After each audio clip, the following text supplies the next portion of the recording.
Hi, Ismi Prince. എല്ലാവർക്കും black table YouTube ചാനലിൻ്റെ പുതിയൊരു വീഡിയോയിലേക്ക് സ്വാഗതം. എന്തുണ്ട് വിശേഷങ്ങൾ? എല്ലാവർക്കും സുഖമല്ലേ? എല്ലാവരും ഹാപ്പി അല്ലേ? ഹാപ്പി ആയിട്ടിരിക്കുക. എനിത്തിങ് അപ്പോൾ live to go on always പോസിറ്റീവായി.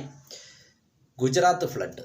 അപ്പോൾ ഗുജറാത്തിലെ വെള്ളപ്പൊക്കം അല്ലെങ്കിൽ ഗുജറാത്ത് പ്രളയം, അവിടെ മരിച്ചവരുടെ എണ്ണം കഴിഞ്ഞ 3 ദിവസമായിട്ട് 28 ഉയർന്നിരിക്കുകയാണ്. മരിച്ചവരുടെ എണ്ണം ഏകദേശം 40,000-ത്തിലധികം പേരെ മാറ്റി പാർപ്പിച്ചതായിട്ടാണ് സർക്കാർ പുറത്തുവിട്ട റിപ്പോർട്ടെന്ന് പറയുന്നത്. അതിശക്തമായ മഴയായിരുന്നു ഗുജറാത്തിൽ പെയ്തിറങ്ങിയെന്ന് പറയാം. അതായത് അറബിക്കടലിലുണ്ടായ ആഴമേറിയ ന്യൂനമർദ്ദമാണ് ഈ പ്രളയത്തിന് കാരണം. കച്ച്, സൗരാഷ്ട്ര പ്രദേശങ്ങളിലാണ് കൂടുതലും നാശനഷ്ടങ്ങൾ ഉണ്ടായിരിക്കുന്നത്. 28 പേരാണ് കഴിഞ്ഞ 3 ദിവസത്തിനുള്ളിൽ ഗുജറാത്തിൽ മരണമടഞ്ഞത്. അപ്പോൾ പ്രധാനമന്ത്രി നരേന്ദ്രമോദി സംസ്ഥാന മുഖ്യമന്ത്രി, അതായത് ഗുജറാത്ത് മുഖ്യമന്ത്രി ഭൂപേന്ദ്ര പട്ടേലുമായി ഫോണിൽ സംസാരിക്കുകയും സ്ഥിതിഗതികൾ വിലയിരുത്തുകയും ചെയ്തു. അതോടൊപ്പം നാവികസേനയുടെ സഹായങ്ങളും പ്രഖ്യാപിച്ചിട്ടുണ്ട്. ദുരന്തസേന അവിടെ ഉണ്ട് ഓൾറെഡി. പിന്നെ നാവികസേനയും ഉടൻ തന്നെ അവിടേക്ക് തിരിക്കും. അങ്ങനെ ഗുജറാത്തിൽ പ്രളയം ഇങ്ങനെ നാശനഷ്ടങ്ങൾ വിതച്ചുകൊണ്ടിരിക്കുകയാണ്. കച്ച്, സൗരാഷ്ട്ര പ്രദേശങ്ങളിലാണ് കൂടുതലും നാശനഷ്ടങ്ങൾ ഉണ്ടായിരിക്കുന്നത്. കഴിഞ്ഞ 12 മണിക്കൂറിൽ അവിടെ ഏകദേശം 50 മില്ലിമീറ്ററിനും 200 മില്ലിമീറ്ററിനും ഇടയിൽ മഴ പെയ്തു എന്നാണ് റിപ്പോർട്ടുകൾ പുറത്തു വരുന്നത്.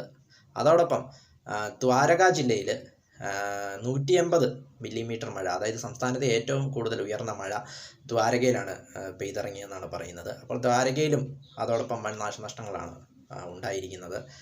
അറബിക്കടലിലുണ്ടായ ആഴമായ ന്യൂനമർദ്ദമാണ് ഇതിന് പ്രധാന കാരണം, ഈ പ്രളയത്തിന് പ്രധാന കാരണം. അതോടൊപ്പം 40,000-ത്തിലധികം ആളുകളെ മാറ്റിപ്പാർപ്പിച്ചിട്ടുണ്ട്. എല്ലാവർക്കും ഭക്ഷണവും വെള്ളവും എല്ലാ സൗകര്യങ്ങളും ഉടൻ തന്നെ എത്തിക്കുമെന്നും മുഖ്യമന്ത്രി ഭൂപേന്ദ്ര പട്ടേൽ അറിയിച്ചിട്ടുണ്ട്. ഗുജറാത്ത് ഫ്ലഡ് ആകെ സംസ്ഥാനത്തുള്ളത് 33 ജില്ലകളാണ്. അതിൽ 12 ജില്ലകളിൽ വീണ്ടും മഴ മുന്നറിയിപ്പ് നൽകിയിട്ടുണ്ട്. അതിശക്തമായ മഴ ലഭിക്കുമെന്നാണ് കാലാവസ്ഥാ നിരീക്ഷണ കേന്ദ്രം മുൻകൂട്ടി റിപ്പോർട്ട് ചെയ്തിരിക്കുന്നത്. ഗുജറാത്ത് ഫ്ലഡ്. അപ്പോൾ പ്രകൃതി ക്ഷോഭങ്ങൾ ഇങ്ങനെ തുടരെയായി നമ്മുടെ രാജ്യത്ത് ഇങ്ങനെ അലട്ടിക്കൊണ്ടിരിക്കുകയാണ്. കേരളത്തിൽ അവസാനമായിട്ട് വയനാട്, ഇപ്പോൾ ഗുജറാത്ത്. അങ്ങനെ പ്രകൃതിക്ഷോഭങ്ങൾ ഒരു ഭാഗത്തു നിന്നും ആഞ്ഞടിച്ചുകൊണ്ടിരിക്കുന്നു. ഗുജറാത്ത് ഫ്ലഡ്, മരിച്ചവരുടെ എണ്ണം 28 കഴിഞ്ഞ 3 ദിവസം കൊണ്ട്. മരണസാധ്യത ഇനിയും ഉയരാൻ സാധ്യതയുണ്ടെന്നാണ് അവിടെ നിന്നുള്ള റിപ്പോർട്ടുകൾ പറയുന്നത്. ഗുജറാത്ത് ഫ്ലഡ്.